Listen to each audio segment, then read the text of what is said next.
Hello friends, welcome back. आज जो है हम AP arithmetic progression, geometric progressions, GP और एचपी हार्मोनिक प्रोग्रेशंस इसके बारे में बात करने जा रहे हैं। जैसे कि हमारे टॉपिक का नाम है अरिथमेटिक प्रोग्रेशंस। अरिथमेटिक प्रोग्रेशंस जो है यहाँ पे मैं लिखता हूँ arithmetic progression, arithmetic progression, progression, progression. इसको हम क्या कहते हैं? इसको हम समांतर श्रेणी कहते हैं। क्या कहते हैं इसको हम समांतर समांतर श्रेणी, ठीक है। समांतर श्रेणी, श्रेणी जो भी बोलते हैं, है ना, समांतर श्रेणी, ठीक है। तो ये क्या होता है इसके बारे में मैं डिस्कस करूंगा, और इसके बारे में जो है जो बेसिक कॉन्सेप्ट होता है इसके लिए बारे में भी बताऊंगा मैं, ठीक है। बेसिक कॉन्सेप्ट, ठीक है। तो अरिथमेटिक प्रोग्रेशंस में हम किसके किसके बारे में बात करने जा रहे हैं? एक तो मैं अरिथमेटिक प्रोग्रेशन, और दूसरा जो है मैं यहाँ पे लिख देता हूँ geometric progression, geometric progression, geometric progression, जिसको हम जीपी कहते हैं, इसके बारे में बात करेंगे। और इसके अलावा harmonic harmonic progression, harmonic progression, progression, जिसको हम एचपी कहते हैं, ठीक है। इसको जो है ज्योमेट्रिक प्रोग्रेशन, इसको हम क्या कहते हैं? इसको हम गुणोत्तर माध्य कहते हैं, गुणोत्तर माध्य, ठीक है। हिंदी में क्या कहते हैं? गुणोत्तर माध्य। और इसको मैं हार्मोनिक, इसको हम हरात्मक, हरात्मक, ठीक है। गुणोत्तर श्रेणी, माध्य बोल रहा हूँ, श्रेणी, ठीक है। प्रोग्रेशन, तो यहां से मैं जैसे कि बहुत बेसिक कॉन्सेप्ट है, आप जानते हैं कि जैसे कि हमारे पास, बाय द वे, मैं एक नंबर सीरीज लेता हूं। जैसे कि एक है, ये हमारे पास एक में हम 3 ऐड करेंगे तो हमारे पास 4 आ जाता है, 4 में 3 ऐड करेंगे 7 आ जाता है, फिर 7 में हम 3 ऐड करेंगे 10, 10 में 3 13, और इसको ऐड करते जाएंगे तो एज ऑन, है ना, ये बढ़ता चले जाएगा। तो यहाँ से हम देखते हैं कि हमारा जो फर्स्ट टर्म है, इसको हम क्या कहते हैं? इसको ये वाले फर्स्ट टर्म है, फर्स्ट टर्म है।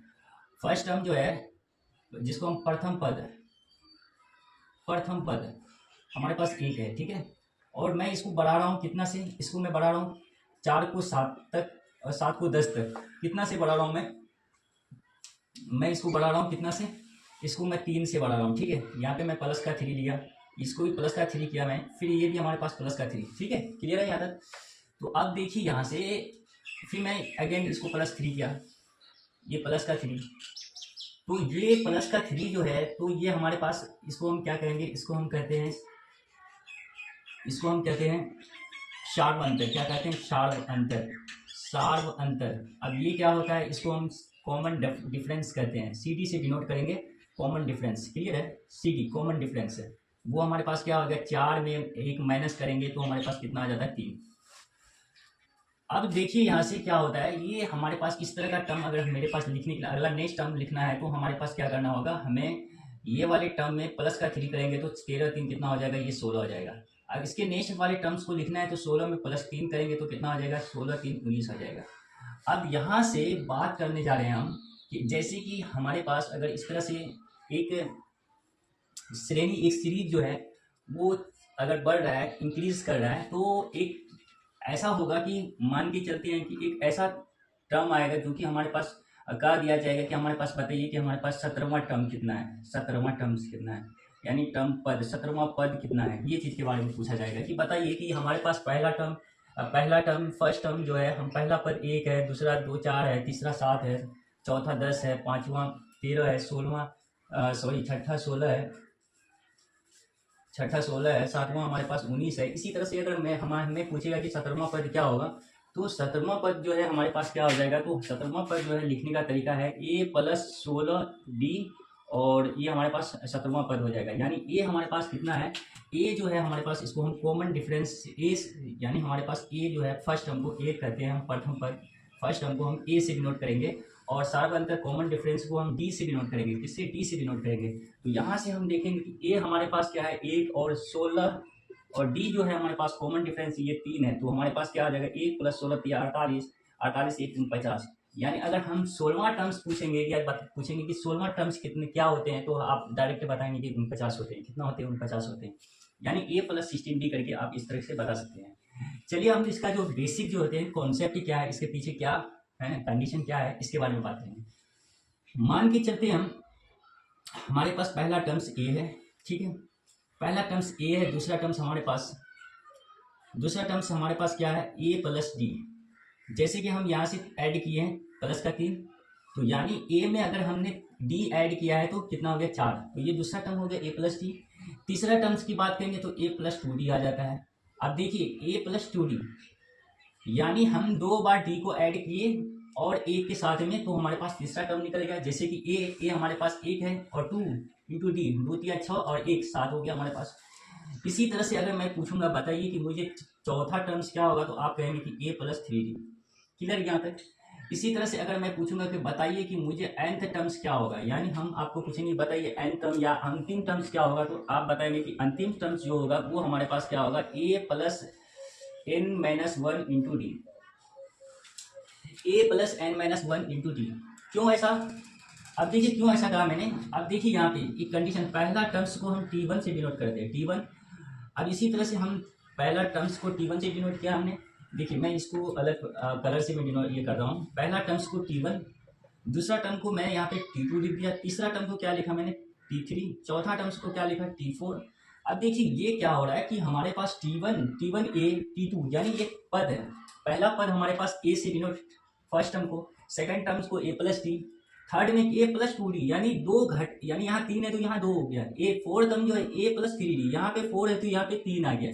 इसी तरह से अगर हम बोलेंगे कि बताइए हमारे पास n टर्म्स हैं टोटल, ये nवां टर्म्स जो है लास्ट अंतिम टर्म्स जो है, अंतिम टर्म्स को tn से डिनोट करेंगे, ठीक है, tn से डिनोट करेंगे तो आप बताइए कहेंगे कि n - 1 × d। क्लियर यहाँ तक?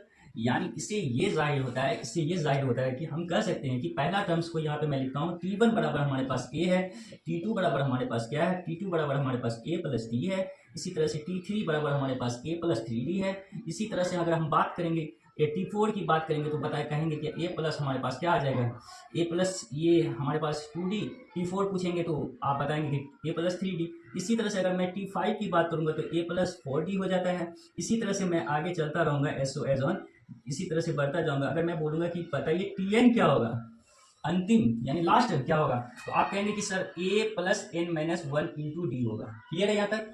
यानी इससे एक ये फॉर्मूला ड्राइव होकर के निकलता है कि हमारे पास अंतिम टर्म्स जो होते हैं tn बराबर क्या निकल करके आता है a + n - 1 × d।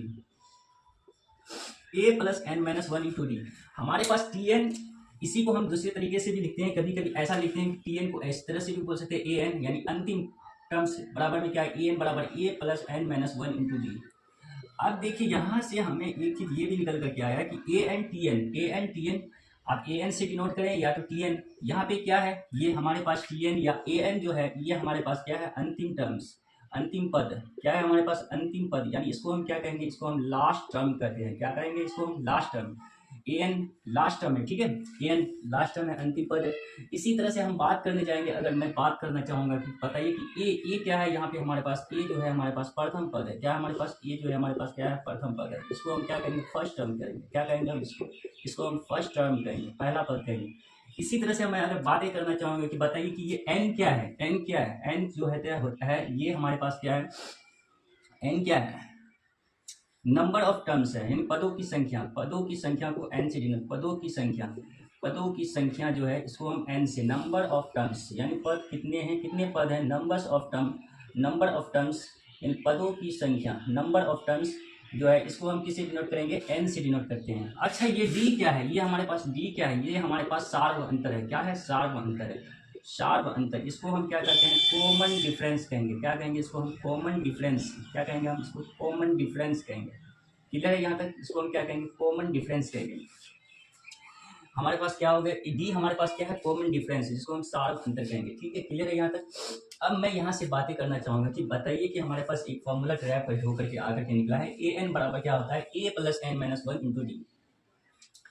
चलिए मैं इसके आगे बताना चाहूंगा, एक बात बताना चाहूंगा कि बताइए कि अगर मुझे कभी पूछेगा कि नंबर ऑफ टर्म्स कैसे फाइंड आउट करेंगे, पदों की संख्या कैसे फाइंड आउट करेंगे, नंबर्स ऑफ टर्म, पदों की संख्या, पदों की संख्या, जैसे कि पदों की संख्या, नंबर ऑफ टर्म्स, यहाँ से मैं बात करना चाहूंगा कि पदों की संख्या। ठीक है, पदों की संख्या किस तरह से फाइंड आउट होगा, तो नंबर ऑफ टर्म्स, यहाँ पे मैं लिखता हूँ number of terms, number of terms, number of terms, ठीक है ना, नंबर ऑफ टर्म्स, पदों की संख्या। जैसे कि हम बात करेंगे, यहाँ से हमारे पास क्या आया था, यहाँ पे हमारे पास समांतर श्रेणी है ना, समांतर श्रेणी, समांतर श्रेणी है ना, इसके जो है बेसिक कॉन्सेप्ट जो है हमारे पास यहाँ पे निकल कर के आया था।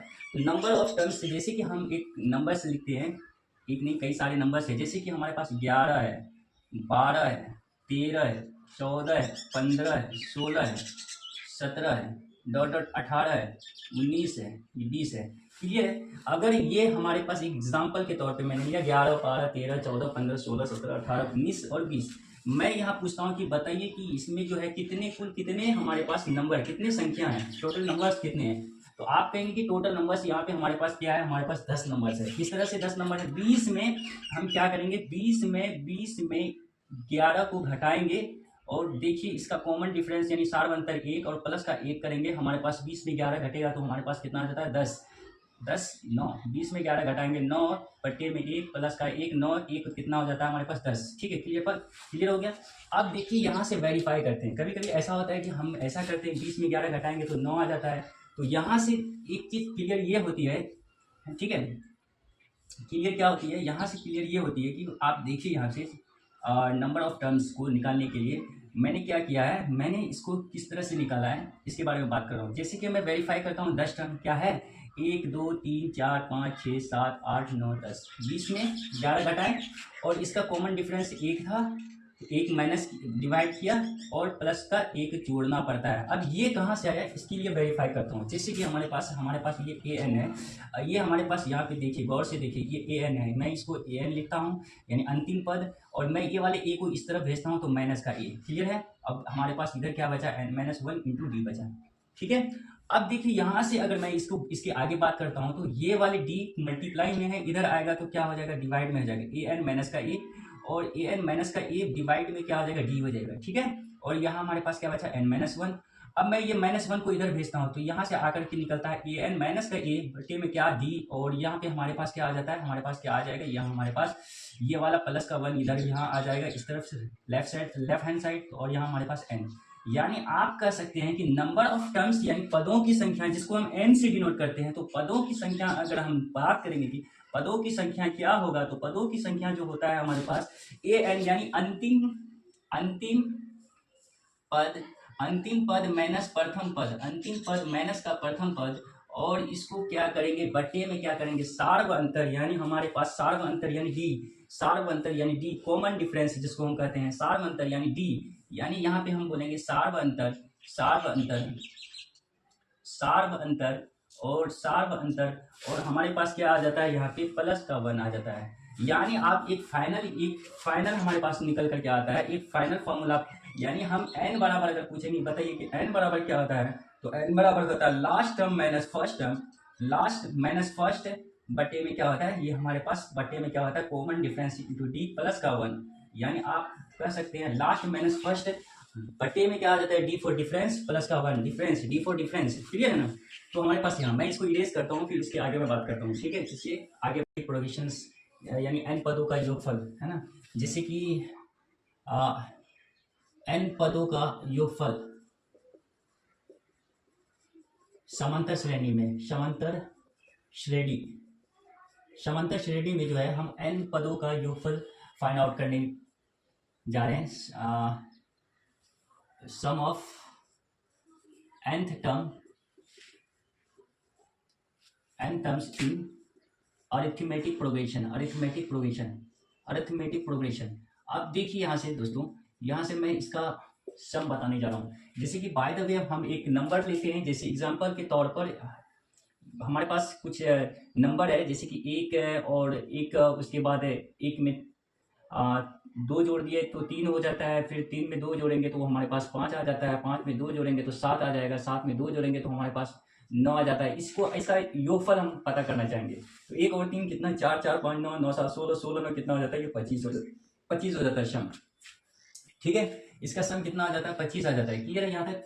जहां आप जानते हैं कि ए जो होता है ये फर्स्ट टर्म होता है, फर्स्ट टर्म हमारे पास होता है ए, और ये जो हमारे पास लास्ट टर्म है, हमारे पास लास्ट टर्म जो है जिसको हम लास्ट टर्म को हम ए एन से डिनोट करते हैं, जिसको हम अंतिम पद कहते हैं, यानी लास्ट टर्म। और यहाँ से कितना का इंक्रीजमेंट हुआ है, यहाँ से 2 का इंक्रीजमेंट हुआ है, यानी ये डी फॉर डिफरेंस, ये डिफरेंस जो है हमारे पास, ये हमारे पास डिफरेंस कितना है, हमारे पास 2 का डिफरेंस है। क्लियर है यहाँ तक? अब देखिए यहाँ से हम आगे इसका बातें करने चाहेंगे, इसके आगे ये बातें करना चाहूँगा मैं कि जैसे कि हम जानते हैं कि हमारे पास अरिथमेटिक प्रोग्रेशन का जो है, जैसे हम एन टर्म्स का लेते हैं, एस एन से डिनोट करते हैं। ठीक है, एस एन से डिनोट करते हैं। तो ये हमारे पास पहला टर्म ए है, दूसरा टर्म क्या होगा, ए प्लस डी। इसी तरह से अगर हम तीसरा बोलेंगे तो ए प्लस 2d होगा, चौथा क्या होगा, ए प्लस 3d होगा। इसी तरह से इंक्रीज करते करते हमारे पास अंतिम टर्म्स क्या होता है, हमारे पास अंतिम टर्म्स जो है वो हमारे पास मैं टी एन से डिनोट करता हूँ। क्लियर है? हम यहाँ पे टी एन से डिनोट करते हैं। ठीक है, अंतिम पद को आप टी एन से भी डिनोट कर सकते हैं, टी एन से। क्लियर? मैं लास्ट में जो है अभी जस्ट मैंने लिखा था अंतिम पद को टी एन से भी डिनोट करेंगे। तो देखिए यहाँ से अगर मैं आगे की तरफ जाता हूँ तो यहाँ से क्या हो जाता है, हमारे पास टी एन माइनस डी आ जाता है, इसके पहले के टर्म्स। और इसे अगर मैं पहले जाना चाहूंगा तो ये यहाँ पे क्या हो जाएगा, प्लस का यहाँ पे क्या हो जाएगा, टी एन माइनस 2d आ जाएगा, टी एन माइनस 2d आ जाएगा। देखिए हमारे पास क्या आ जाता है, टी एन माइनस 2d आ जाएगा। क्लियर है? यहाँ तक हम क्या बता रहे, कहना चाहते हैं, मैं ये कहना चाहता हूँ कि ये अंतिम पद जो है, अंतिम पद हमारे पास टी एन है, टी एन से पहले बिफोर जाना है तो हमें क्या करना होगा, डी को क्या करना होगा, डी को सब्ट्रैक्ट करना होगा। जैसे मान के चलिए 9 से पहले जाना है तो 9 में 2 घटाएंगे तो तब 7 आएगा ना, 2 घटाना पड़ेगा, डी को डिफरेंस घटाना पड़ेगा। तो इसी तरह से अगर मुझे और भी आगे जाना है तो 2 टाइम्स डी हमें डिफरेंस करना होगा, इसे घटाना होगा। क्लियर? यहाँ तक? अगर मुझे इधर जाना है, अब फिर मैं अगेन यहाँ पे एस एन लिखता हूँ, एस एन बराबर फिर से मैं लिखता हूँ यहाँ पे, अगर मैं इसको यहाँ पे लिखता हूँ टी एन, मैं इसी टर्म्स को लिखता हूँ टी एन, और यहाँ से मैं ये लिखता हूँ कि टी एन माइनस डी, और यहाँ से फिर आगे मैं लिखना चाहूँगा कि ये क्या होगा, t n minus two d. ठीक है, फिर मैं इसके आगे लिखना चाहूँगा तो क्या हो जाएगा, टी एन माइनस 3d हो जाएगा। इसको फिर आगे चलते रहेंगे तो हमारे पास क्या आ जाएगा, ए प्लस 3d आ जाएगा। इसी टर्म्स को मैं इस तरह से, मैंने पहले इस तरफ से लेफ्ट टू राइट गया, अब मैं क्या कर रहा हूँ, राइट हैंड साइड से लेफ्ट हैंड साइड लिख सकता हूँ। जाहिर सी बात है, बोथ आर इक्वल, दोनों क्या हमारे पास इक्वल है। तो अब देखिए यहाँ से मैं फिर अगेन क्या करता हूँ, ए प्लस 2d करता हूँ, और यहाँ पे मैं क्या करता हूँ, ए। क्लियर है? ए प्लस डी, और यहाँ पे फाइनली जो है हमारे पास फर्स्ट टर्म क्या आ जाता है, हमारे पास ए आ जाएगा। क्लियर है? यहाँ तक फर्स्ट टर्म हमारे पास ए आ जाता है यहाँ पे। अब देखिए यहाँ से क्या हो जाता है कि अगर मैं ये दोनों पद को, ये दोनों को टर्म्स को क्या करता हूँ, यहाँ पे देखिए क्लियर, यहाँ से ये वाली एस एन और ये वाली एस एन, ये एस एन कितनी 2 टाइम्स क्या हो जाएगा, हमारे पास एस एन हो जाएगा। क्लियर है? यहाँ तक 2 टाइम्स क्या हो जाएगा, एस एन आ जाएगा। क्लियर है? अब देखिए यहाँ से हमारे पास क्या निकल कर क्या था, ये वाली डी और ये वाली डी कैंसिल हो जाएगा, डी में डी, ये वाली 2d और ये वाली 2d कैंसिल हो जाएगा। इसी तरह से यहाँ पे देखिएगा हमारे पास क्या आ जाता है, यहाँ पे ये वाले माइनस का 2d और ये वाले माइनस प्लस का 2d, ये भी कैंसिल हो जाएगा। ये वाले d और ये वाले d से कैंसिल हो जाएगा, और ये वाले 3d और ये वाले, यहाँ पे भी एक होगा a plus t n minus 2d होगा, यहाँ पे भी हमारे पास एक टर्म्स होगा टी एन माइनस 3d, यानी हमारे पास ये वाले भी कैंसिल हो जाएंगे इसके साथ में। क्लियर है यहाँ तक? ठीक है, क्लियर है? अब देखिए हमारे पास क्या क्या आ जाता है, हमारे पास बचता है ए, हमारे पास ए आ जाता बचता है, और ए प्लस टी एन बचता है, यहाँ से ए प्लस टी एन। फिर अगेन हम यहाँ देखेंगे तो ए इसके यहाँ पे है और यहाँ पे टी एन है, तो यहाँ पे हम क्या बोलेंगे, ए प्लस टी एन। फिर अगेन हम देखना चाहेंगे ए और यहाँ पे टी एन, तो प्लस का ए प्लस टी एन।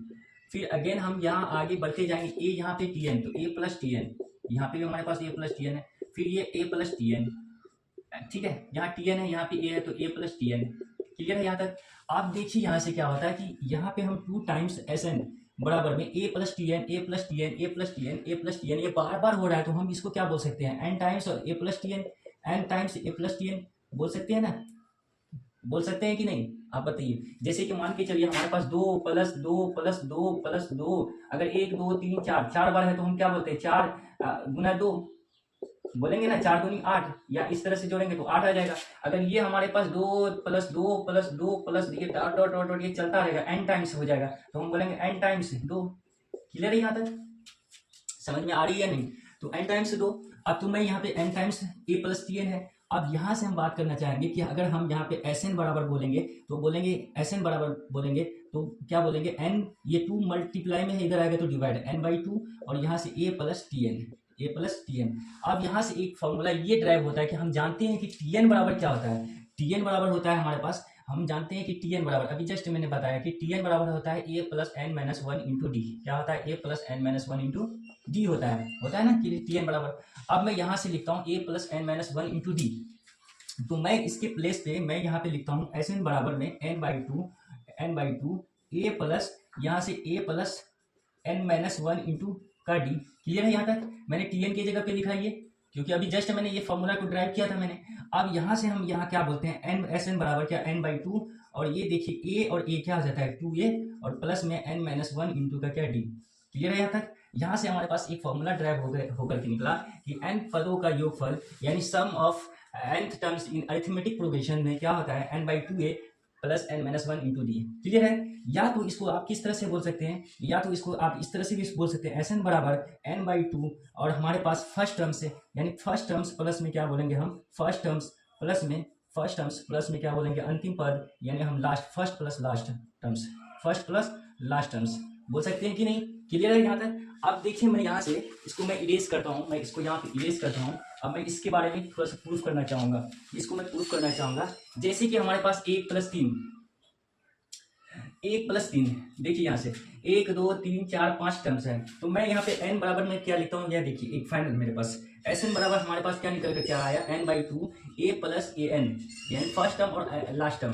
n हमारे पास 5 टर्म्स है, 5/2 ये है, और a हमारे पास क्या है 1, और an यानी लास्ट टर्म क्या है 9 है। तो यहाँ से देखिए 5/2 a यानी 1 + 9 क्या हो जाता है 10, यानी यहाँ से आप क्या बोल सकते हैं 5/2 इंटू 10, यहाँ से कैंसिल करेंगे तो 2 × 5 = 10, 5 × 5 करेंगे तो क्या आ जाता है हमारे पास 25 आ जाता है। क्लियर है यहाँ तक, ये वेरीफाई कर गया।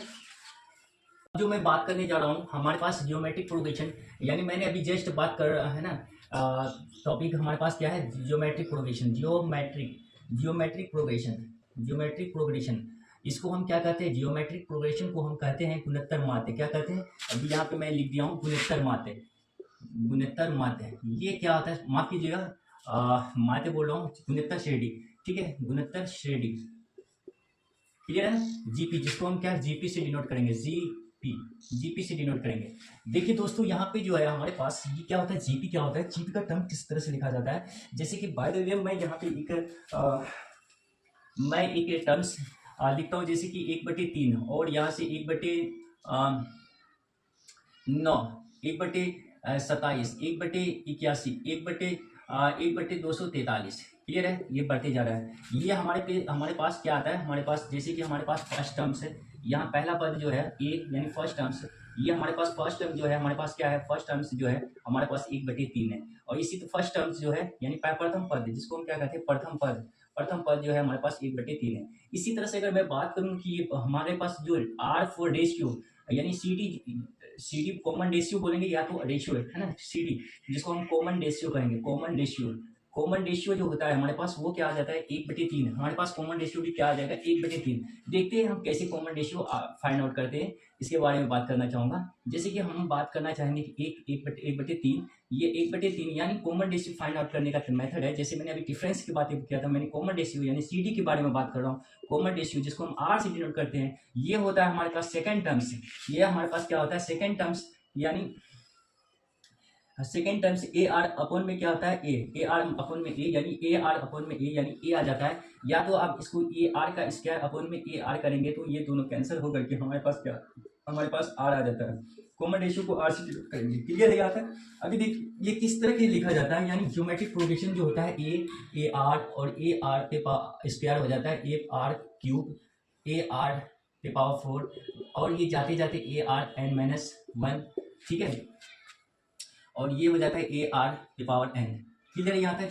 ए आर टू पावर एन, यानी nth टर्म जो होता है ये हमारे पास क्या हो जाता है ए आर, है ना, a r to power n हो जाता है। क्लियर है यहाँ तक? ये इधर घटते जाएगा तो घटते जा रहा है, ठीक है। और यहाँ से हम बात करना चाहेंगे कि हमारे पास ज्योमेट्रिक प्रोग्रेशन का जो सीरीज है, इसको लिखने का जो तरीका है इस तरह से है।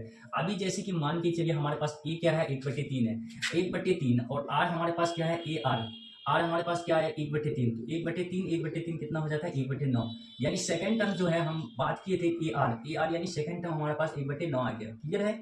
ए आर यानी सेकंड टर्म्स हमारे पास 1/9 आ गया।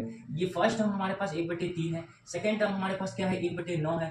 थर्ड टर्म्स अगर मैं बात करूंगा तो ए आर स्क्वायर की बात करूंगा तो ए हमारे पास 1/3 आर स्क्वायर, यानी 1 क्या हो गया हमारे पास 1/3 का स्क्वायर है ना, आर स्क्वायर। आर हमारे पास क्या है कॉमन रेशियो 1/3। कैसे निकालेंगे? यानी कॉमन रेशियो, जैसे कि मान के चलते हैं हमारे पास एक कॉमन रेशियो, इसका हम कॉमन रेशियो निकालना चाहेंगे, 1/9 में डिवाइड करेंगे 1/3, तो 1/9 यहाँ से क्या होगा 3 ऊपर चले जाएगा और 1 नीचे, यहाँ से कैंसिल करेंगे तो 3 या 9, यानी ये हमारे पास क्या है 1/3। तो 1/3 का स्क्वायर, 1/3 का स्क्वायर क्या हो जाएगा 1/3 गुना में 1/3 का स्क्वायर 9, यानी 1/27। यानी इसको लिखने का जो तरीका है, रियल में तरीका जो है, बेस जो है वो किस तरह का है, ये हमारे पास जो है ये पूर्णतः यानी जीपी फॉर्म में है। ये जो सीरीज जो है ये गिवन जो मैंने अभी जस्ट लिखा है, ये हमारे पास ज्योमेट्रिक प्रोग्रेशन का जो फॉर्म है, ये सीरीज जो है ये ज्योमेट्रिक प्रोग्रेशन फॉर्म में है। ठीक है यहाँ तक?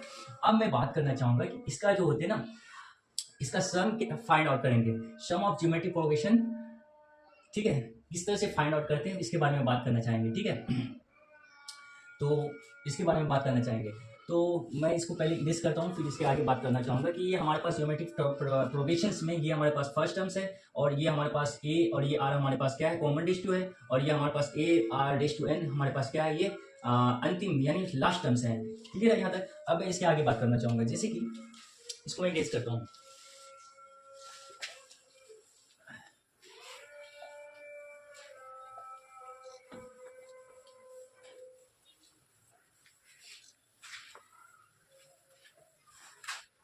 ठीक है, इसको मैं इरेज किया।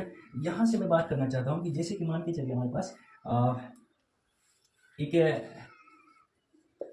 ठीक है, जीबी का एक टर्म्स लिया मैंने, एसएन लिखा मैंने, सम ऑफ जीबी का एसएन से डिनोट किया, जैसे कि हमारे पास a, second terms a r, third terms a r square, fourth terms a r cube, और लास्ट टर्म हमारे पास क्या है ए आर एन। क्लियर है यहाँ तक? अगर मैं इससे बिफोर जाऊंगा तो क्या हो जाएगा, यहाँ पे लिखता हूँ ए आर एन, इससे बिफोर जाएंगे तो ए आर एन माइनस 1, ठीक है, और यहाँ पे क्या हो जाएगा ए आर एन माइनस 2। ठीक है, आर क्या हो रहा है मेरे पास घट रहा है। ठीक है, यहाँ से हम आर पे क्या घटा रहे हैं, एक घटा रहे हैं, तो इस तरह से आ रहा है हमारे पास एक सीरीज फॉर्म हो रह जाता है। क्लियर है? तो अब यहाँ से मैं क्या करता हूँ, अगर मैं इसको आर से मल्टीप्लाई करता हूँ एस एन को, तो क्या हो जाता है ये बन जाता है हमारे पास ए आर। क्लियर है? आर से मल्टीप्लाई किया तो ये क्या बन जाएगा ए आर स्क्वायर, और ये वाले टर्म्स क्या ए आर क्यूब, ये वाला टर्म्स क्या बन जाएगा ए आर रेज़ टू 4 बन जाएगा। ठीक है, यहाँ तक मैं डॉट में दे देता हूँ, और ये वाला टर्म्स बन जाएगा a r to power n minus 1, फिर क्या हो जाएगा ए आर एन माइनस 1 हो जाता है हमारे पास, और ये वाला हमारे पास क्या हो जाएगा आर से मल्टीप्लाई करेंगे, तो आर से मल्टीप्लाई किया तो मैंने क्या किया, आर से मल्टीप्लाई किया तो हमारे पास ये वाला हो जाएगा ए आर एन है ना, तो आर से मल्टीप्लाई किया तो ए आर एन प्लस 1 आ जाता है। क्लियर है? ए आर एन प्लस 1 हो जाता है। ठीक है, ए आर एन प्लस 1, हाँ, a r raise to n plus 1 आ जाता है, ये हमारे पास क्या आ जाता है एन प्लस 1 आ जाता है। तो यहाँ से a r raise to n plus 1 आ जाता है। ठीक है, a r raise to n plus, ठीक है, एन माइनस 1, और यहाँ से क्या हो जाएगा एन माइनस, ये घटते घटते यहाँ पे ए आर एन आ जाएगा। ठीक है, तो यहाँ से एक दोस्तों, यहाँ से एक चीज़ हमारे पास ये निकल करके आता है, जैसे कि अंतिम टर्म्स को ये वाले नहीं होंगे, यहाँ पे अंतिम टर्म्स इस तरह से नहीं होगा, इस वजह से नहीं होगा कि एक घट रहा है अंतिम टर्म्स में हमेशा। जब मैंने अभी अर्थमेटिक प्रोग्रेशन के बारे में लिखा था तो वहाँ पे क्या होगा था, अंतिम में हो जाता था a plus n minus 1 into d हो जाता था, n minus one into d हो जाता था, क्योंकि एक घट करके ही जा रहा है, तो इस तरह से अंतिम हमारा एन माइनस वन आ जाएगा। अब मैं यहाँ से इसको क्या करता हूँ, यहाँ से इसको मैं ऐड करता हूँ, इसको मैं सब्ट्रैक्ट करता हूँ, क्या करता हूँ, घटाता हूँ, तो यहाँ से एस एन माइनस में आर इंटू एस एन हो जाता है। और यहाँ से देखिए इसको घटाया मैंने, यहाँ पे सारे टर्म्स को घटा रहा हूँ, क्या कर रहा हूँ, घटा रहा हूँ, इसको भी घटा रहा हूँ, इसको घटा रहा हूँ, यहाँ से है ना, यहाँ प्लस है तो यहाँ पे माइनस, यहाँ पे भी माइनस, यहाँ पे भी माइनस, यहाँ पे भी माइनस, यहाँ पे भी माइनस। तो यहाँ से देखेंगे कि आप यहाँ से एक चीज ये देखेंगे कि ये ए आर ये वाला कैंसिल हो जाता है, ये भी हमारे पास कैंसिल हो जाता है, ये भी कैंसिल हो जाता है, ये वाला भी, इसके बिफोर भी होगा तो वो भी कैंसिल हो जाएगा, ये वाले टर्म्स कैंसिल हो जाएगा। तो हमारे पास फाइनली क्या बचा, ए, और हमारे पास यहाँ पे क्या a r raise to n बच जाता है। क्लियर है यहाँ तक? तो यहाँ से आप देखेंगे कि अगर हम आर कॉमन लेते हैं तो आर कॉमन लेने के बाद हमारे पास क्या बचता है, हमारे पास, सॉरी माफ कीजिएगा, एस एन कॉमन लेते हैं तो एस एन बराबर क्या हो जाता है, एस एन बराबर वन माइनस आर। और यहाँ से ए कॉमन लेते हैं तो ए कॉमन लेते हैं तो वन माइनस क्या हो जाता है, a one minus r raise to n बच जाता है। क्लियर है यहाँ तक? One minus r raise to n हो जाता है। अब यहाँ से देखेंगे कि एस एन बराबर क्या हो जाता है, ए इंटू में one minus r raise to n, और यहाँ से क्या आ जाता है, वन माइनस आर, ये क्या आता है, मल्टीप्लाई में है, इधर आएगा तो डिवाइड में आ जाएगा। तो हमारे पास एक फॉर्मूला ड्राइव होकर क्या आया कि sum of n terms of geometric progressions, sum of n terms of geometric progression क्या होता है, s n equal to a plus one plus r raise to n into में क्या अपॉन में क्या वन माइनस आर। कब ऐसा होगा, ये कब लागू होगा, जब हमारे पास आर जो है आर लेस देन वन होगा। जब हमारे पास आर लेस देन वन होगा तो हम क्या यूज करेंगे, व्हेन, जब हमारे पास आर लेस देन वन होगा तो हम इसको यूज करेंगे। क्लियर है यहाँ तक? जब हमारे पास ये दो कंडीशन लागू होता है, s n equal to a into one plus r h to n minus का वन अपॉन में क्या लिखते हैं हम, यहाँ वन माइनस आर, ये one minus r minus one, ये तब लागू होगा जब हमें, या जब when r is greater than one, जब हमारे पास r greater than one, r एक से बड़ा होगा तो हम इसको अप्लाई करेंगे, a into r raise to n minus one r minus one, ये वाले फॉर्मूला को अप्लाई करेंगे। क्लियर है? जब हमारे पास आर क्या है, कॉमन रेशियो, आर क्या है, यहाँ एस एन क्या है, हमारे पास सम ऑफ ज्योमेट्रिक प्रोग्रेशन में बात कर रहा हूँ मैं, सम ऑफ ज्योमेट्रिक प्रोग्रेशन में बात कर रहा हूँ। आर क्या है, कॉमन रेशियो है, आर क्या है, कॉमन रेशियो, और ये एन क्या है, नंबर ऑफ टर्म्स, पदों की संख्या, ये क्या है, common ratio, number of terms, r क्या है, आर कॉमन रेशियो है, एन क्या है, नंबर ऑफ टर्म्स। क्लियर है यहाँ तक? अब यहाँ से बात करेंगे दोस्तों, हम यहाँ से एक चीज बात करेंगे कि हम क्या बात करना चाहेंगे, हम यहाँ से ये बात करना चाहेंगे कि ए आर हमारे पास क्या है, कॉमन रेशियो, एन क्या है, नंबर ऑफ टर्म्स है। क्लियर है यहाँ तक? तो यहाँ से ये मैं ज्योमेट्रिक प्रोग्रेशन के बारे में मैंने बात किया। अब यहाँ से एक चीज और बताना चाहूँगा मैं, ठीक है, इसके एप्लीकेबल, और इसके बारे में बताना चाहूँगा कि क्या एप्लीकेबल है, क्या इसको किस तरह से यूज़ करेंगे। जैसे कि एक इनफाइनाइट टर्म्स के बारे में मैं बात करना चाहूँगा, इनफाइनाइट टर्म्स के बारे में बात करूँगा कि जैसे कि एस, इसको मैंने इरेज किया, ठीक है, क्लियर यहाँ तक, इसको मैं इरेज करता हूँ। जैसे कि एस इन्फिनाइट के बारे में बताया मैंने, एस इन्फिनाइट के बारे में बताया, तो यहाँ से देखिए, यहाँ से क्या लिख सकते हैं, a upon one minus r, और इस यहाँ से देखिए, यहाँ से क्या लिख सकते हैं, a upon one minus r, और यहाँ से क्या लिख सकते हैं, r raise to n one minus r. Clear यहाँ तक? इन्फिनाइट यानी आर टेंड्स टू जीरो। अब देखिए यहाँ से हम क्या करते हैं, यहाँ से s infinite equal to s infinite के बारे में बात कर रहा हूँ। तो यहाँ से आप देखेंगे ये हमारे पास ये वाले टर्म्स, मैं इसको यहाँ से एप्लीकेबल कर रहा हूँ, यानी एस इन्फिनाइट, यानी ये वाले टर्म्स को मैं यहाँ से लिख रहा हूँ, एस इन्फिनाइट हमारे पास क्या है, ये वाले टर्म्स है ना। मैं इसको बताना चाहूँगा दोस्तों कि जैसे कि हमारे पास एस एन, मैं ये वाले टर्म्स को बताना चाहूँगा। यहाँ से मैं इसको इरेज करता हूँ, ये अच्छे से आपको समझ में आएगा। इसको मैं इरेज करता हूँ। यहाँ से देखिए कि हमारे पास s n minus r s n बराबर में क्या है, a plus r raise to n. Clear है यहाँ तक? ए अब यहाँ से देखिए, मैं यहाँ से अगर मैं एस एन कॉमन लेता हूँ तो वन माइनस आर बचता है, वन माइनस आर, और यहाँ से a plus a raise to r, a raise to r minus a into r raise to n. Clear है? अब मैं यहाँ पे एस एन बराबर लिखता हूँ, तो एस एन बराबर a by one minus r plus में ए बाई, यानी इसको क्या लिख सकते हैं, ए प्लस में a r raise to n. अब यहाँ से ये डिवाइड में वन माइनस आर आ जाएगा। अब मैं यहाँ से अगर मैं एस इन्फिनिटी यानी number of terms infinite terms रहेगा, when infinite terms we have, जब हमारे पास when we have infinite terms, तो यहाँ से क्या लिख सकते हैं, a upon one minus r plus में क्या, a upon a r raise to n one minus r, यानी r tends to zero, r tends to zero, ठीक है। अब देखिए यहाँ से क्या हो जाता है, s इनफाइनाइट इक्वल टू क्या आ जाता है, यहाँ से a 1 माइनस r, ठीक है, क्लियर है यहाँ तक। अब मैं यहाँ पे क्या करता हूँ, a into r tends to zero पे कुछ भी पावर है तो वो क्या हो जाता है 1 माइनस आर, तो ये क्या होता है, ये जीरो हो जाएगा, तो s infinite number of terms infinite होगा, 1 minus r, 1 minus r, a upon 1 minus r, हमारे पास क्या आ जाता है, ए अपॉन 1 माइनस आर आ जाता है, क्लियर है यहाँ तक, ए अपॉन 1 माइनस आर आ जाता है, ए अपॉन 1 माइनस आर आ जाता है।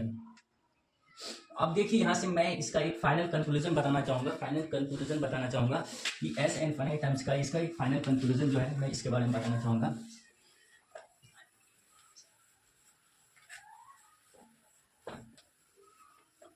एक फाइनल कंक्लूजन बताना चाहूँगा मैं यहाँ से, एक फाइनल कंक्लूजन बताना चाहूँगा, जैसे कि हमारे पास एक अरिथमेटिक प्रोग्रेशन, अरिथमेटिक प्रोग्रेशन में,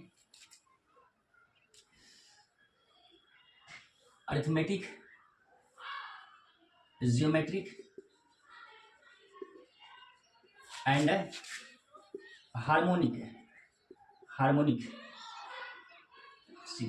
arithmetic series, arithmetic geometric and harmonic series में क्या जो है इसका रिलेशन बताना चाहूँगा, रिलेशन, ठीक है, इसका रिलेशन बताना चाहूँगा, इसका रिलेशन बिटवीन, है ना, relation between arithmetic geometric and harmonic series, इसका क्या रिलेशन है इसके बारे में मैं डिस्कस करना चाहता हूँ। जैसे कि मान के चलिए अरिथमेटिक जो होता है ए एम, अरिथमेटिक मीन जो होते हैं ये ग्रेटर देन होता है जियोमेट्रिक मीन, इसका रिलेशन है, और माफ कीजिएगा, और ये हमारे पास क्या होता है, ये एच एम यानी हार्मोनिक मीन, अरिथमेटिक मीन क्या होता है ग्रेटर देन जियोमेट्रिक मीन, और ये greater than geometric mean greater than H M यानी हार्मोनिक मीन। अब यहाँ से जब when a equal to zero, जब हमारे पास a does not equal to zero होगा तो arithmetic mean equal and greater than geometric mean, और ये इक्वल, ये क्या हो जाएगा, ये greater than geometric mean greater and equal to h M यानी हार्मोनिक मीन, क्लियर है यहाँ तक। अब यहाँ से एक बात फाइनल निकल के आया कि हमारे पास अगर बाय द वे अगर हमारे पास अरिथमेटिक मीन और हमारे पास रिलेशन बिटवीन देखते हैं, हम इसका रिलेशन देखते हैं, हमारे पास यहाँ से एक रिलेशन देखते हैं अरिथमेटिक मीन और ये हमारे पास क्या है जियोमेट्रिक मीन, तो यहाँ से क्या निकल करके आता है कि जियोमेट्रिक मीन जो होते हैं ना, वो जियोमेट्रिक मीन जो होते हैं वो अरिथमेटिक और एच एम हार्मोनिक मीन का क्या होता है,